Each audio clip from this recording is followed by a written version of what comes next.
All right, Tyler, we should be good to get started. All right. Good afternoon, everyone. My name is Tyler Justice. I'm founder and principal consultant for 606 Development Group. And I'd like to welcome you all to today's Shore Center presentation on subawards, vendors, and consultants. I'm going to go ahead and bring up our presentation. All right. Okay. So we're going to go. All right. So let me begin with a little introduction here. So oftentimes in the course of development of a research project, there arises a need to involve outside entities for technical advice, research support, or other activities. The purpose of today's session is to identify the three relationships, subawards, vendors, and consultants that are normally present, and possible to include these outside entities in a sponsored award.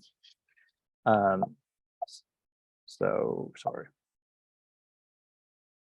today's learning objectives, it will provide a more in-depth understanding of the definition, process, and function of subawards, vendors, and consultants, the implications for these classifications on the budgeting process, and the documentation requirements for these entities. So we're going to begin with subawards. This is arguably the most involved of these three agreement types. So before we dive too deep into this section of the presentation, I do want to outline that for R16 applications specifically, the inclusion of subawards is typically discouraged without a strong justification for doing so. A subaward can consume a large amount of the budget, particularly if a large institution is involved. So you're going to want to really be aware of this if you're considering this type of agreement for an R16 type proposal. So first, let's start with what is a subaward. We're going to just move right into that. So a subaward, typically we need to look to uniform guidance. So per uniform guidance, a subaward is defined as an award issued by a pass-through entity, the recipient of a grant, for the subrecipient to carry out a portion of the federal award. This creates what's known as an assistantship relationship with the subawardee, meaning that they will be responsible for a portion of the overall project themselves. So how do we know if this definition, or a relationship meets the definition of a subawardee? Thankfully, uniform guidance has more to say on that. So according to 200.331 of uniform guidance, the following conditions must be present for an assistantship relationship to be considered a subaward. So first, the subawardee must determine who is eligible to receive what federal assistance, has its performance measured in relation to whether objectives of the federal program were met, has responsibility for programmatic decision-making, and is responsible for adherence to applicable federal program requirements specified in the award, and in accordance with its agreement, uses federal funds to carry out the program for a public purpose specified in authorizing statute, as opposed to providing goods and services for the benefit of the pass-through entity. Now, it's important to note that not all of these considerations have to be present. It's typically the substance of the relationship that matters, but this is typically what outlines a subaward. So that gets us to what does this mean in practice, right? Those conditions can be a little confusing, so let's try to streamline down what that actually means a little bit more. So typically, the guidance refers to arrangements where the following conditions are present. The entity involved is an integral part of the scope of work or aims, meaning that the work can not be accomplished without the involvement of this entity or an entity with the same expertise. The entity is responsible for scientific decision-making, meaning that the entity in question is responsible for directing and making programmatic decisions as they relate to their portion of the work. The entity's performance is measured by the accomplishment of the aims of the project rather than a specific task-based evaluation. The entity is held to the same standards as the prime applicant. and the entity does not provide these goods or services in a competitive environment that is ancillary to the goals of the project. So this means they are specifically doing this for this scope of work in relation to just something they would do as part of their normal business operations. Okay.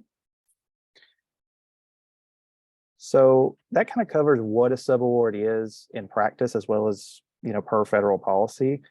So now we want to discuss documentation requirements for a subaward. So when a subaward is present, there are various documentation requirements, both at the institutional level and the grant application. So we want to dive into those a little bit. So typically, the following must always be collected for subawards internally. So you'll have a scope of work, which is an overview of the activities that the subawardee will undertake for the project. These should typically be related back to the aims of your project. You'll need a budget. Typically, this budget for internal purposes needs to be detailed in nature. So sometimes, a good practice is to request this in an R&R budget form, regardless of the application type that's going to be submitted. So that has the benefit of two things. One, it will help your institution determine, what the subaward has budgeted and provide kind of a compliance check on that. And in the event that you're submitting an application with a detailed budget, having the budget in an R&R format will allow you to directly upload that into Assist. Again, that's for modular budgets, you don't really have to do that. You would just separate out consortium F&A, but you will still need a detailed budget internally. We'll need a budget justification. So that should outline all of your subaward costs, indirects, etc. We need letters of commitment. So that should be signed by organizational representative, and it should specifically reference, compliance with the NIH consortium agreement policy. And then you'll also need relevant approvals. So this would be, IRBs, ICOOCs as applicable. And these can be listed as pending as the time of submission, but you will need those approvals later on before you could actually issue a subaward. Finally, you need any additional documents that are required by your institution.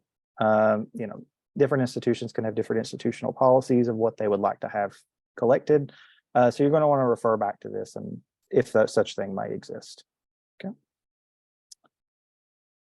So again, collecting all these allows your institution to issue an actual subaward in the event of an award. So it's always a best practice to collect them prior to a submission to avoid delays in the event of an award. Okay. So now we want to talk about some other application documents for subawards.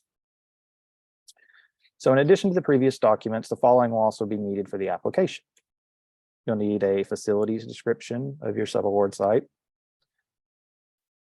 relevant equipment descriptions for your subawards site, if applicable, bio sketches for key personnel in NIH format. You will need a consortium or contractual arrangement document. This document will outline programmatic, fiscal, administrative arrangements that are present between the applicant and the consortium organization. And that is where the NIH consortium agreement policy is going to come into play. So the signature of the authorized representative binds all applicants to the following statement. So you're going to want to make sure that that's typically in any kind of letter of intent you may get, things of that sort. It's just a good way to check both boxes. Okay. So that kind of outlines some of our documentation requirements. But now we want to talk about budget considerations for a subaward, as there are a good deal of these that are going to come into play. So there's some main considerations you're going to want to keep in mind whenever you're proposing a subaward. So first, for modular and detailed budgets, modular budget, would include R16 applications.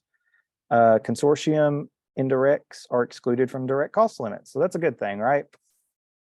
So what that means might actually back up just a second. So what that typically means is a budget with 125,000, for example, in a direct cost limit of 125,000. And it includes $25,000 in consortium F&A costs. The maximum budget you can request is actually 150,000 rather than 25,000, rather than the 125,000. And the reason why is that consortium F&A does not count towards that prescribed limit per NIH policy. All right. So you'll want to keep that in mind. So you're making sure you maximize your budget as you're working through this process. They're kind of similar to that. The other side of the coin is that subawards can have implications for an applicant's indirect cost request. So the prime applicant typically cannot charge indirect costs on their subaward past the first $25,000 and that's if you're using a modified total direct cost base. And that applies for the life of the project. So the moment your subaward exceeds 25,000, they are then exempt from indirect costs. So you'll want to keep that in mind as well. So the next thing, you're going to want to make sure you're budgeting correctly based on your organization's indirect cost rate agreement. You want to make sure you're aware of what indirect cost rate type you may have if you have one. And if you don't have one, you're bound to the de minimis rate, which is a modified total direct cost base. Okay. So again, all these kind of work hand in hand for budgeting. So there's various factors that play in when the involvement of a subaward is present on indirect cost base, as well as the budget at large. So you're really going to want to make sure you're aware of all of these situations. And that brings us to our last point. Consider timing. It's critical to start early in the process when you're including a subaward. So far we've talked about a lot of documentation requirements that are present, a lot of budget implications that are present. But when we bring in an outside entity to a sponsored award, you also have to consider their institutional policies and procedures and budgetary rules when we're trying to collect this information. All right. So you're going to be unable to really finalize your budget until you have the final budget figures for your subaward. So it's critical to start early in the process and well in advance of your due date. So you want to avoid delays, because when a subaward is operating under their own internal rules and policies, that can delay when they can get you information. So you're going to want to build in extra time for that. Kind of going off that, you're going to want to also make sure that to avoid delays in information, you have your subaward investigator loop in their business point of contact early in the process, because they're going to be able to give you some useful information in terms of timelines, budgetary questions they may have, and things of that nature. Okay. So with that being said, that kind of covers what we have for subawards so far. So now we're going to move into another type of common relationship that typically exists in sponsored research, and that is the vendor relationship. So let's talk about what a vendor is. According to uniform guidance, a vendor or contractor refers to an agreement for the purpose of obtaining goods and services for the applicant's own use.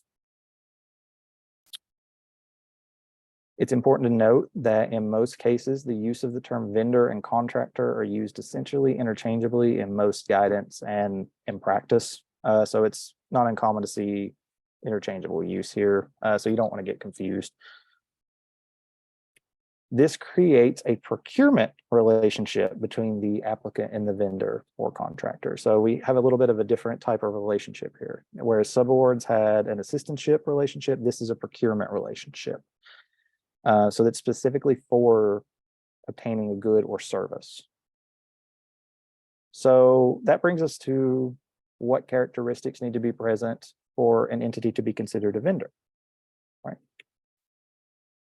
So conditions of a vendor relationship.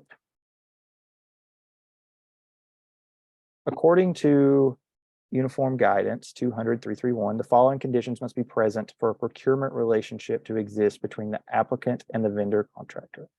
The vendor or contractor must provide the goods and services within normal business operations, provide similar goods or services to many different purchasers.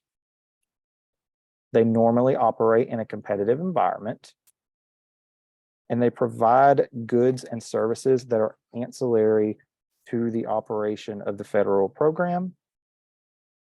And the vendor or contractor is typically not subject to compliance requirements of the federal program, but caveat here, similar requirements typically apply for other reasons, be it applicant overall compliance or other factors. Okay. So let's talk about what this actually means in practice. So typically, the previous uniform guidance definition refers to entities that involve the following conditions. The work is ancillary to the scope of work. So that means that the work is more transactional in nature, compared to a necessity to the overall project. Yes, the work still has to be necessary for the project in order to be allowable, but it's typically a transactional in nature. So it's performing a small task that may not be suited to an in-house, service or staff member or something to that effect.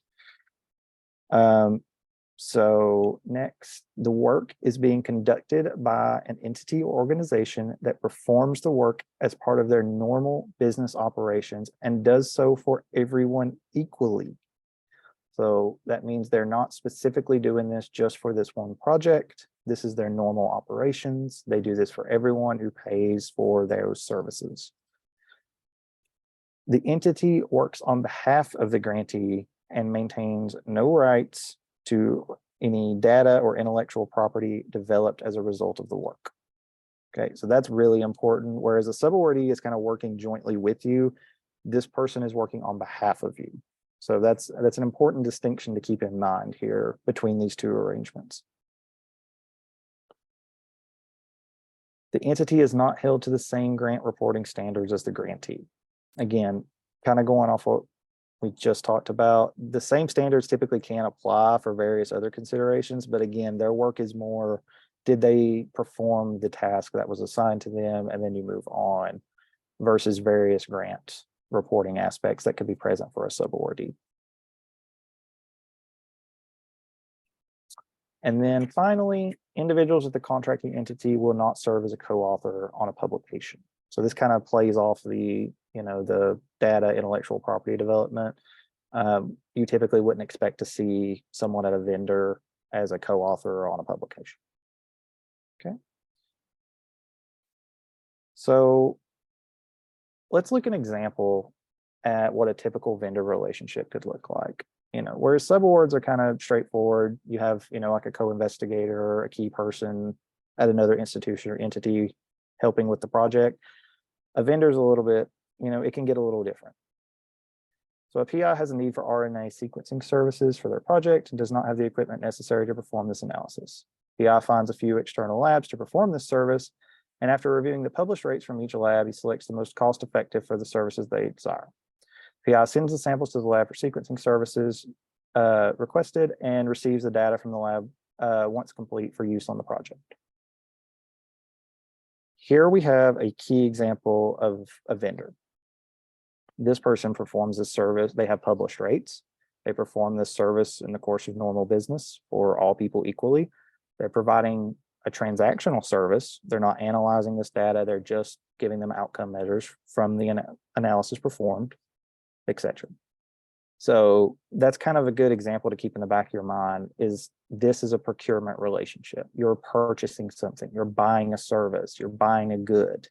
That's what makes this a little bit more distinct. So with that in mind, let's look at the documentation requirements for a vendor, as they're a little bit different as well. So unlike subawards, the paperwork burden is significantly less, both at the application level and typically at the institutional level, right? So typically the following documents will be required for a vendor relationship. quotes. So you're going to want to quote for the service that's going to be performed. So you want to make sure this is approved. It can take some time to get this. So you want to make sure you've got an approved quote. It's helpful for your budget overall, as well as it'll come into play a little bit later on as well. You're going to want to keep a justification of need in mind. So a justification for why you need the services of this particular vendor or service. Okay. And how that need serves the project. You're going to want to also check any institutional policies that may be present at your organization for the inclusion of external vendors. So that can be, your institutions may have various requirements for vendors in order for them to be able to be included on, an external project. So you're going to want to consult with that. Sometimes this can involve pre-approval. It can involve submitting advanced justifications, et cetera. So there's a lot of other factors that can be at play there. But that's really kind of it as far as from the internal side of things. Now we'll get into a little bit more, on the back side, but for a pre-award proposal, there's not usually a ton of defined information for a vendor that you have to collect. But let's talk about application documents. Again, as we've mentioned, this is much more streamlined compared to our subaward process, right? So let's dive into this. So you're going to want to include a budget justification description in a detailed budget specifically for a vendor service. Now, this is, again, only for detailed budgets, but sometimes if there's a strong need, you could also do this as part of the additional narrative justification for a modular budget. But typically, you're going to want to include this as a cost item under other direct costs for your detailed budget. You're going to want to include information in this description as far as why the vendor's services are necessary, what they're going to do, and the estimated cost of these services. Now, if you have quotes, as we previously discussed, you can also include them as part of the budget justification document.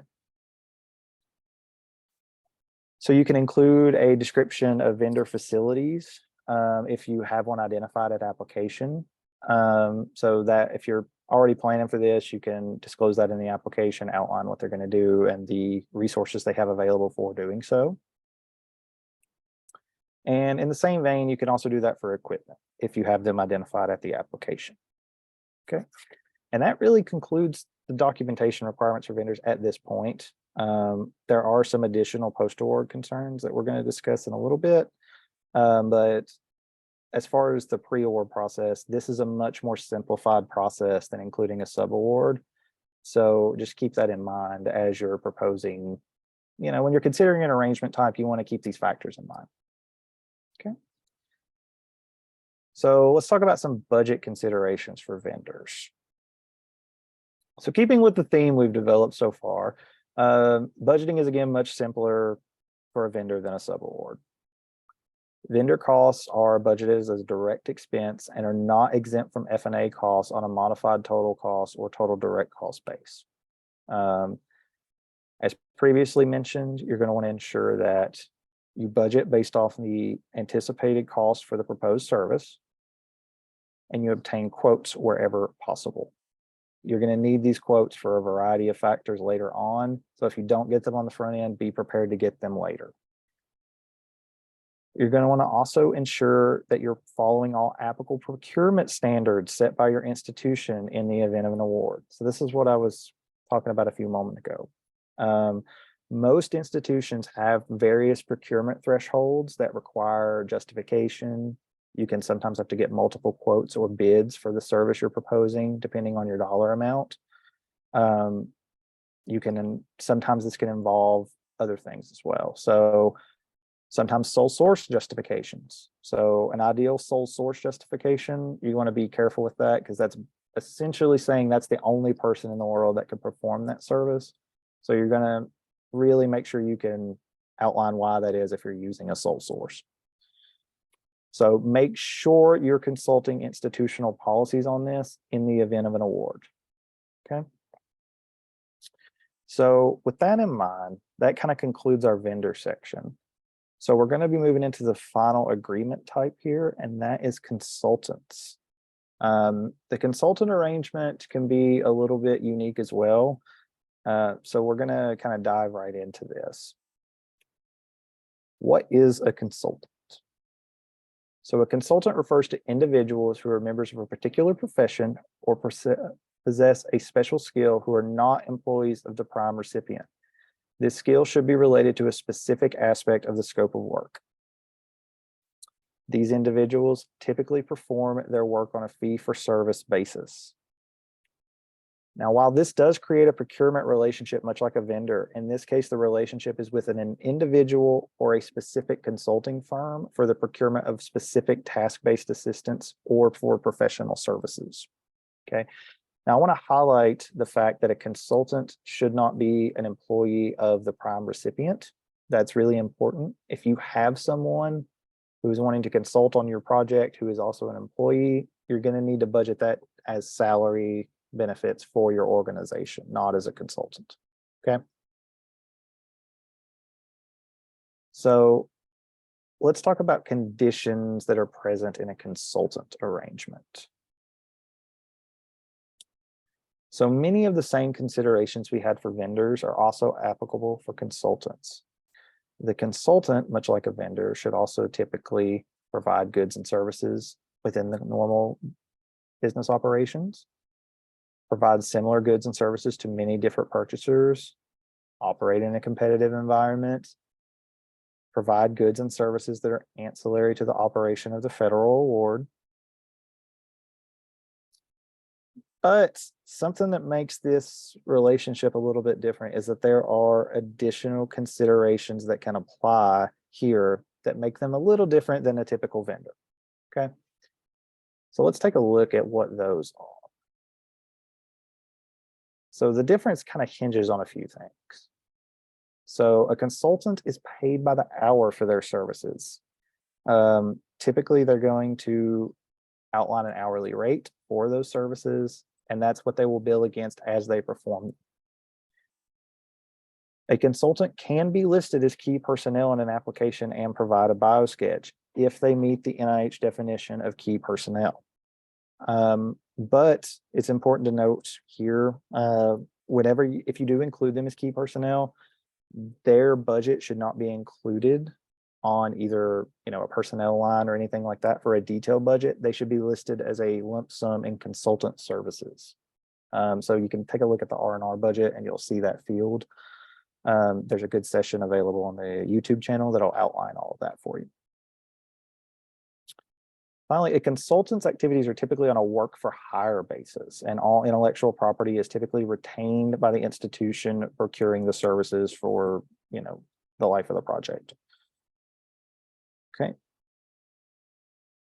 There are several other factors to consider though, when determining like the allowability of consultant services and things like that. So you're going to want to keep these in mind as you're developing this kind of information. So our good friend Uniform Guidance has this to say about consultant services or professional services. The nature and the scope of the service rendered in relation to the service required,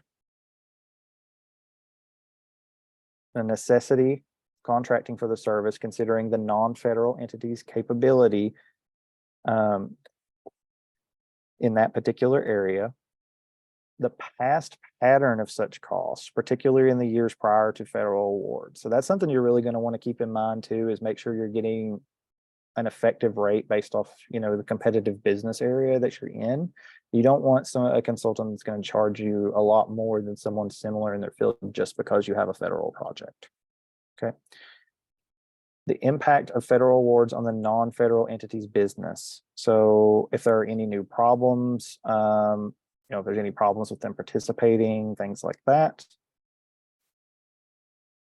Whether the proportion of the federal work to the non-federal entity's total business is such as to influence the non-federal entity in favor of incurring the cost. So this is kind of referring to conflicts of interest. You want to make sure that we don't have, any conflicts here that can basically impede this relationship or influence it one way or the other. Okay. whether the service can be performed more economically by direct employment rather than through consulting activities or contracting.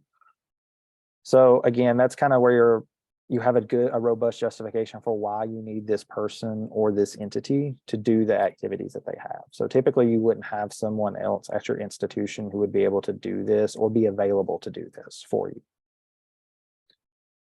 You're going to want to consider the qualifications of the individual or concern rendering the service, and again, the customary fees charged on non-federally funded activities.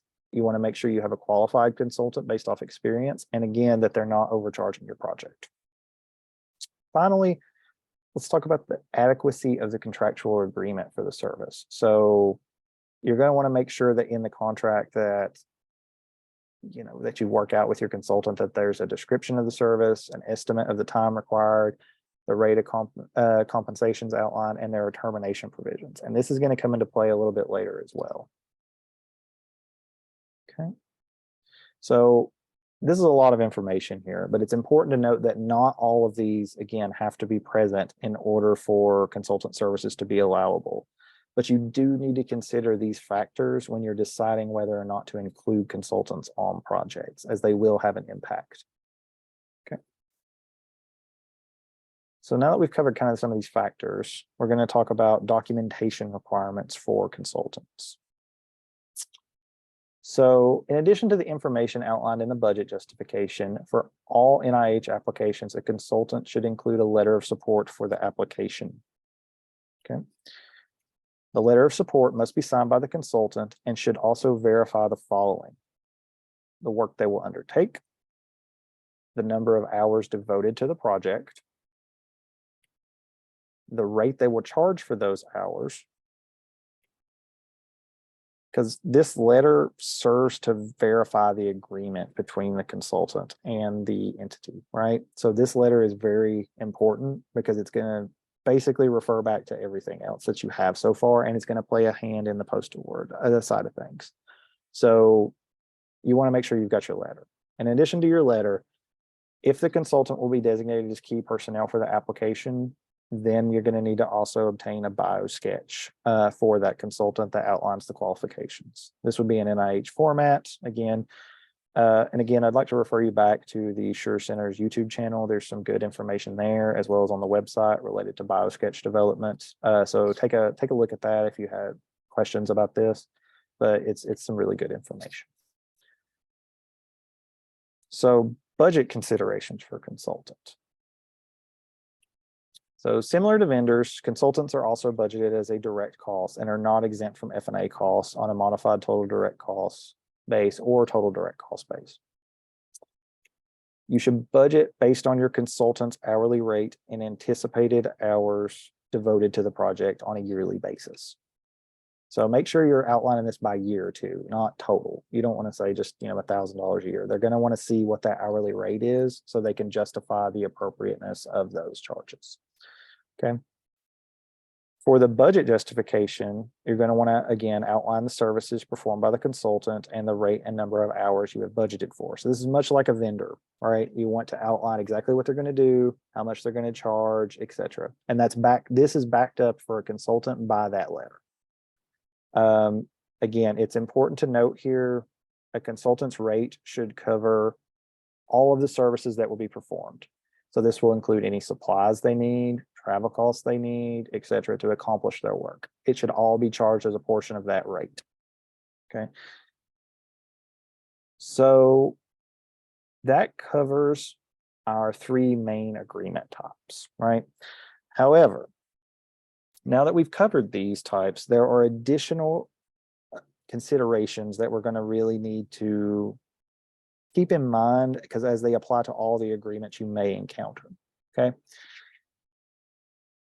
So first, we need to talk about use of judgment. So we've said a lot here so far about these agreement types, the documentation requirements, etc. We've outlined how all of these affect each relationship and how the relationship itself functions. Again, I've mentioned this a couple times, but this is critical to keep in mind. Not all of these characteristics that we have discussed will be present in all cases. So it is the applicant's responsibility to exercise judgment when determining what arrangement is the most appropriate. So what does that mean? So the main thing to consider is the substance of the arrangement. It matters more than really any one specific condition. So you're going to want to consider the totality of the circumstances when making a determination at the proposal stage, right? So you can have a vendor, for example, that may be doing something a little unique that may be outside of their normal business operations, but could soon be. However, you would typically never have a vendor who is also an author on a publication or helping co-develop IP. That is an assistantship relationship or a subawardee relationship. It sounds similar, but it's really not. So you're really going to want to take a look at each individual case and assess what type of agreement is most appropriate for the circumstances you have. So how do you do that? That's a question that we get a lot. How are you going to define or figure out which of these relationships is accurate, right? So let's talk about a tool that can aid in determining the most appropriate agreement type. So the best method in assessing which agreement is the most appropriate is the development of a checklist or a matrix within your organization. So this checklist should list out the characteristics we've discussed for each type of arrangement, and you could kind of check off or consider which one of these are present in your proposed relationship based on circumstances. Okay. You can retain this checklist, and that way you have additional documentation, in the event of an audit, in the event of post-submission questions, things of that sort. So again, the substance should dictate the arrangement. So a vendor or consultant typically will not have claims to IP. So if that box is checked, regardless of the other boxes, you likely have a subaward agreement. So that's something to keep in mind as you're doing this. There are a lot of different rules that could be placed on this. There's no one specific checklist that is most appropriate. It's based on your organizational need, uniform guidance, and any other, various procurement rules that could be in effect by your state or your university. So again, remember substance, substance, substance. So I'd like to close us out by taking a few minutes to talk about some tips and tricks for this process, because we've said a lot, and I also want to allow plenty of time for questions, as I know this topic can be kind of intense. So timing. Subawards in particular are quite time consuming. As I've mentioned previously, you need to start that process as early as possible to obtain all documentation in advance of the deadline. And when you're doing that, you're going to want to also consider any internal proposal deadlines you have at your institution and build in extra time to accommodate that. Again, your subawardee organization likely also has to consider that. So you're going to want to reach out immediately to work out and give them a firm deadline for when to have materials. And that deadline should have some time built in for you to evaluate your subawardees materials, see if there's anything missing. A common thing is someone will forget to sign a document, or they'll leave off, like a bio sketch or something to that effect. So you're going to want to really make sure you have time to review it in full and combine everything into your full proposal. Again, keep in mind, until you have a final subaward budget, it is difficult to finalize your budget, as you don't know what implication that's going to have. So timing also plays in with vendors too, as though, if you're trying to obtain quotes, sometimes those can take some time to generate. So you're going to want to reach out to your vendor in advance to try to get that. Okay. So kind of off a post-award side, ensure you're monitoring agreements. subawards and other agreements, you're going to want to keep a check on these to make sure that invoices are being submitted in a timely manner in the event of an award. What you don't want is a situation where work is being done, but invoices are not being submitted in a timely manner. That can kind of lead to an issue with unobligated balances on your awards and things of that sort. So you're going to want to reach out, if that's not happening, and see if there's some kind of holdup, if it's an issue with either your institution or their institution, something to that effect, so you can try to get that resolved. You also want to make sure that the work that's being proposed is being done. So if you're getting a situation where someone's not submitting invoices to you, you're not hearing from them in a timely manner, they're missing check-ins, things of that sort, they haven't gotten back to you about the service that you procured, you're going to want to really make sure that that's happening, because you may have to go back to the sponsor or NIH and see what kind of issue, if it's possible to amend that agreement or change that substantially if the work is not being done. Okay. So in the same vein, be aware of post-award concerns. I wanted to spend some more time talking about the procurement requirements as they relate to bids or sole source.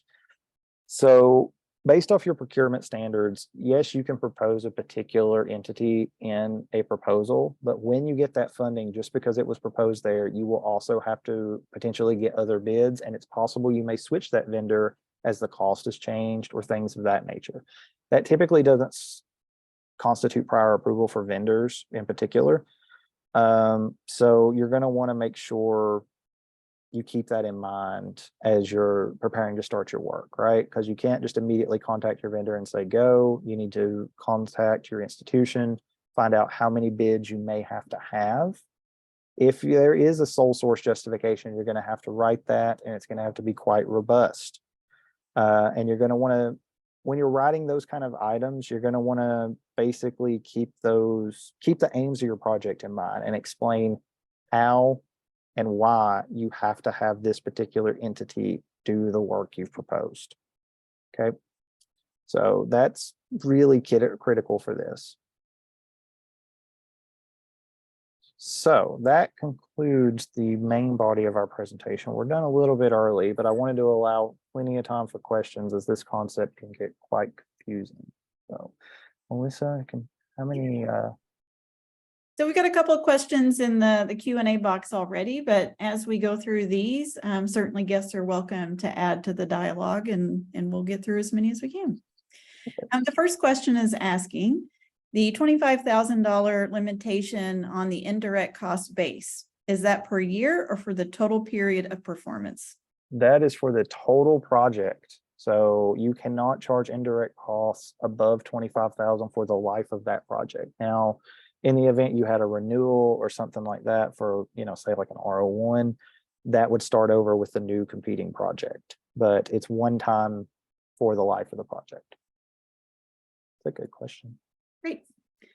The second question asks, would you list a specific vendor within the proposal, or would it just be a general service that would be seeked out, and then specifics of which vendor would provide that service would be done on the post-award side? Ooh, that's a really good one. So it depends. That's the answer we hear a lot in this line of work, right? If there is a good, robust justification for a particular vendor, that can help, especially if you've already solicited the quotes that we talked about, because that's going to play into hand on your post-award side. So it looks like it can play to your benefit for your budget. Okay. And the reason why is it shows that you've thoroughly vetted vendors already as you've submitted a budget. So it makes your budget more realistic. You have quotes already, so that's going to speed up your post-award concern, etc. At the same time, you are going to probably have to get updated quotes once you get your project funded, as prices change and things like that. So it's kind of whatever you think is the most strengthening aspect of your proposal.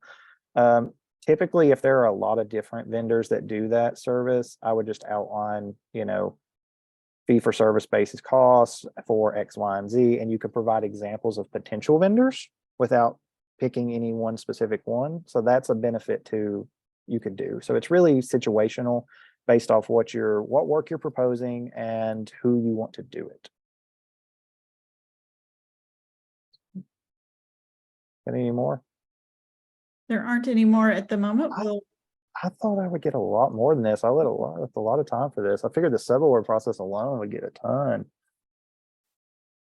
Do you have any general advice about the timeline for working on consortium agreements? Any number of weeks that you would recommend that our PIs might consider reaching out to those institutions?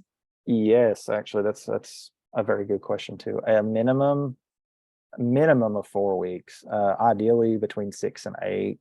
6 is more realistic. 8 is great, but 6 is probably more realistic. I was going to say something very much along those lines. The longer you have for that, the better. I mean, it takes it can take a surprisingly, well, I'd say it can be both surprisingly short and surprisingly long, getting a subcontract set up. This is very true. In my experience, it's so variable. You really need to think of worst case scenario. Yeah, in my experience, I've had a subaward get done as quickly as a week, and I've had it take as long as 7 weeks.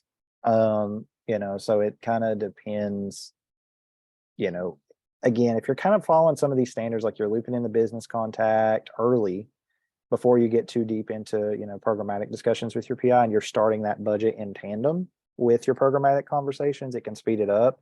But again, you got to really factor in those other institutional policies.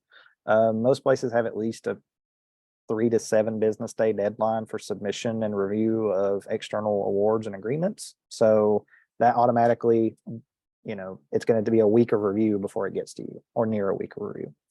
So if it takes them 3 weeks to do it, then you're at a month. You know what I mean? If it takes 4 weeks, you're at 5 weeks. You just got to keep that in the back of your mind. Okay, there's a question about the slides in the chat, and this person is asking if you are willing to share the slides. Absolutely. I would love to share the slides, and we are always happy to share any resource we develop. I will have those available probably tomorrow. We usually say give us 2 or 3 business days to turn around that kind of information. Just depends on how busy it is in the office, but. Perfect. Yes. But yes, you are more than welcome to them. I hope they can be of use to you. Okay, there's another question now that asks if you negotiated your negotiated indirect cost rate is only on salaries, wages, and fringe benefits. Are you still allowed to charge indirect costs on the $25,000 of the subaward, first 25? No. If you are only allowed to charge indirect costs on a salary and wage base, then salaries and wages are the only costs you would collect indirect costs on. That's standard practice. Typically, like I said, most people have like an MTDC base, but salary and wages are, they come up from time to time too. But that would be completely excluded from you. It's a good question. Great. Next question in the chat says, is there a checklist or matrix example that you have and would be willing to provide for comparing these 3 types of agreements? Oh, that's a good one. I know the University of Kentucky has one. There's not one good example. I know there's one available online for UK. We could maybe, I don't know if we can link that or not, as far as the organization, but I know the SPS office has one. I've seen a variety of matrices in my careers. Every institution has some variation of it. I would be happy to make one later, maybe for our folks. We could make some type of thing. If that's something we can maybe chat about that, Melissa, if it's helpful. Sure. Yeah, that's the first time I've encountered this question, so I hadn't really thought about having something like that on the website, but we can chat. Yeah, I thought about that. Yeah, I kind of did think about that, but I don't have one on me. I can probably develop one for you if not. But again, a good example, and the one most often followed in my experience, is most folks will have those uniform guidance definitions we've outlined, and then you will just check those boxes. And there'll usually be a little carve out for an individual consultant. And it'll kind of outline, a quick consultant definition, providing professional services, yada, yada. And then they'll basically check which factors are present and then kind of use that to assess. And sometimes they have more often than not too, they also kind of go over the use of judgment that we covered. There'll be basically like a fillable box that you can write in your justification for doing so. That's a common thing as well. So we can discuss that. That's a good question though. So to kind of continue that conversation, Tyler, if you have a potential, partnership and it's not immediately clear whether it's definitely a subaward or definitely a vendor, are there any sort of pieces of advice that would help guide you in that judgment to make a call in a case where it's not clear? Yeah, that's a good one, because that does happen. That does happen a little more often than probably we would like. The question I usually ask is, are they going to be a author on a publication? I usually always default to that. If the answer is yes, more often than not, they're responsible for some programmatic decision making. It's not really transactional in nature, so it's a subawardee. That's usually my default question when it's kind of borderline at times. If the answer is no, then typically you're giving the direction. And while they may make some adjustments to runs or things like that in-house, they're not making broader scientific decisions on their own, right? So really, that's kind of one of those keystone questions. Great, thanks. Any more? I know we're early. I don't know. Yeah, there aren't currently any more in the chat. I guess if there's anyone who would like to unmute and maybe ask a question, you're certainly welcome to do that. If you'll just hit the raise hand button, then I can unmute you.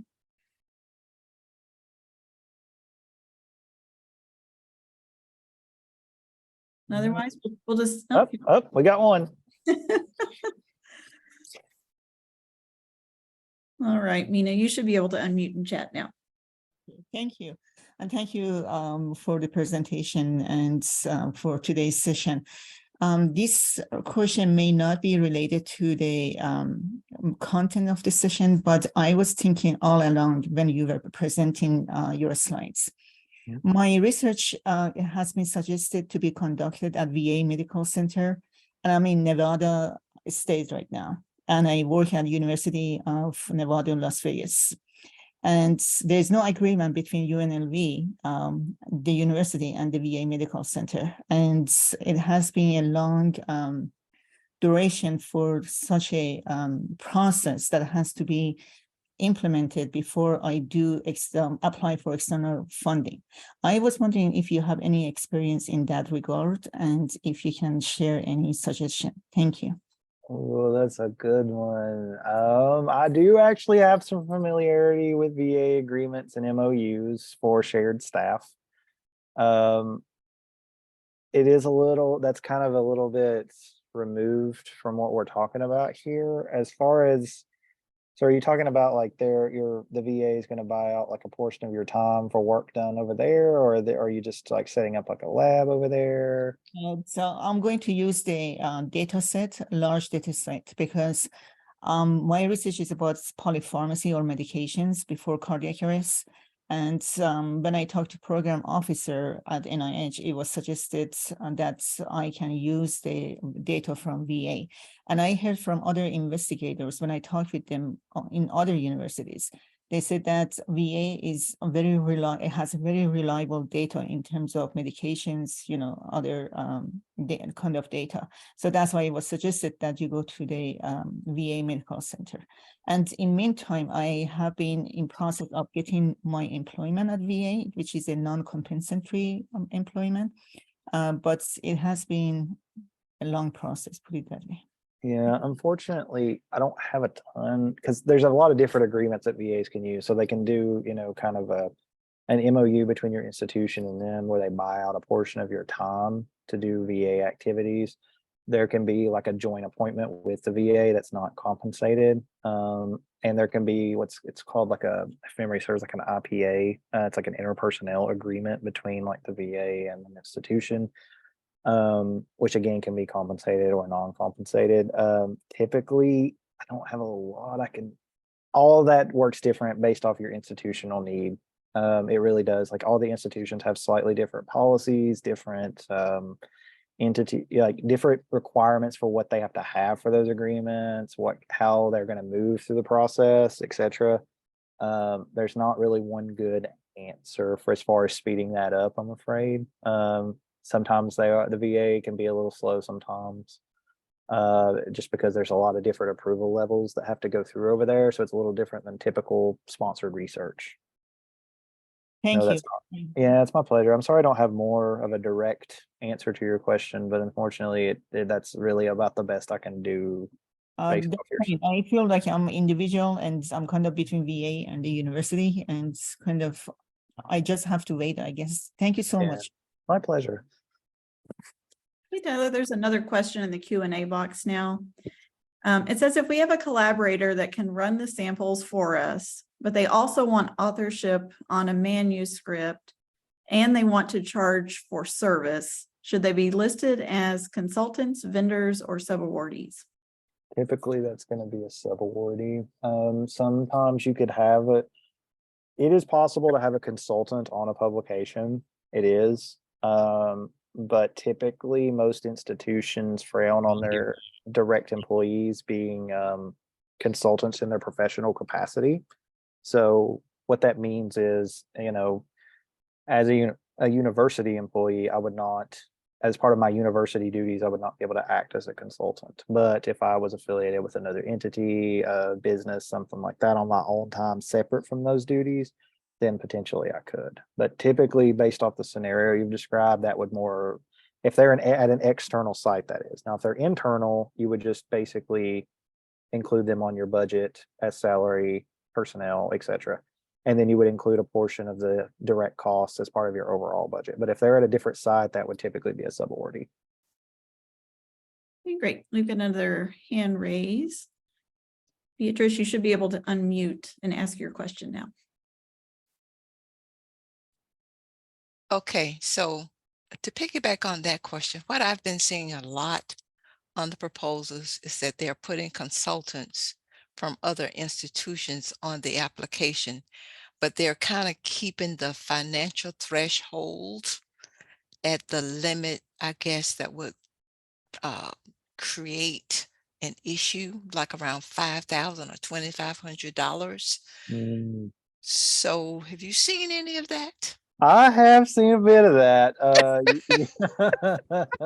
You're asking probably one of the best questions so far. Not that there's been any bad ones, but that is I will give you caution on that. Every institution can set their own faculty consulting policy, right? So some institutions allow it. They allow it as part of their professional duties and they can do consulting activities. A lot of institutions, particularly public institutions, state-controlled institutions, etc., do not.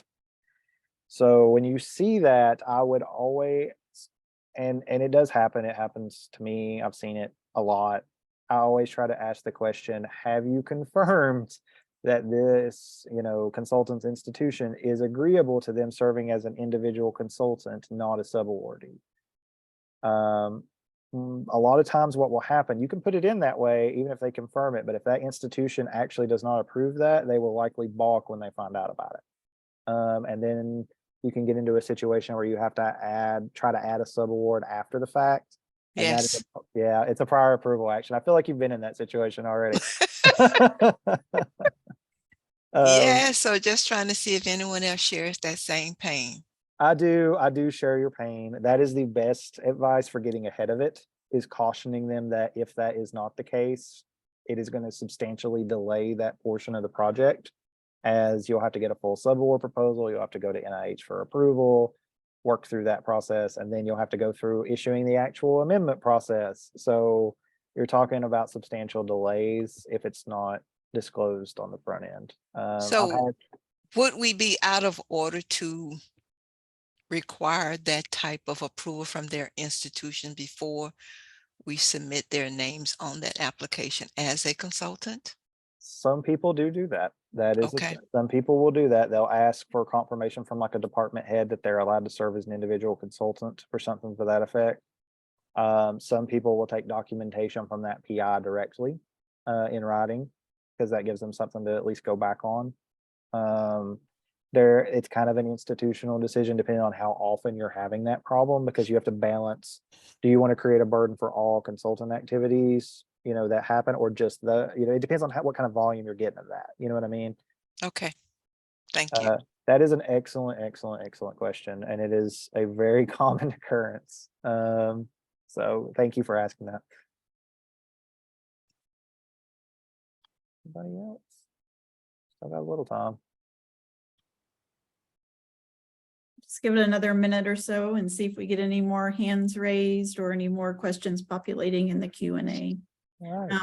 While we wait, I'll just again mention that in addition to being able to share a PDF copy of the slides, I will work on getting the session recording uploaded to our YouTube channel. So if you ever want to go back and revisit the session, you'll be able to do that as well. And then I guess a quick plug for next week. If anybody in attendance is looking to the September 28th Sure First deadline, we have a 2-day boot camp on preparing some key elements of those applications, and would certainly welcome you to register if you are interested and have not done so yet. The link to register for that and other future events, we've got scheduling up on the website through September, I believe, is available on the training subpage of our center website. All right, Tyler, I think that might be it in terms of the Q&A. We appreciate the excellent presentation, and certainly look forward to connecting with folks at our next training opportunity. All right. Well, thank you all so much. And please let us know if you have any other questions you may think about later. We'll give you a little time back in your day. Thank you. Yep. Thanks as always, Tyler. Thank you. All right. Goodbye, everyone. Bye-bye.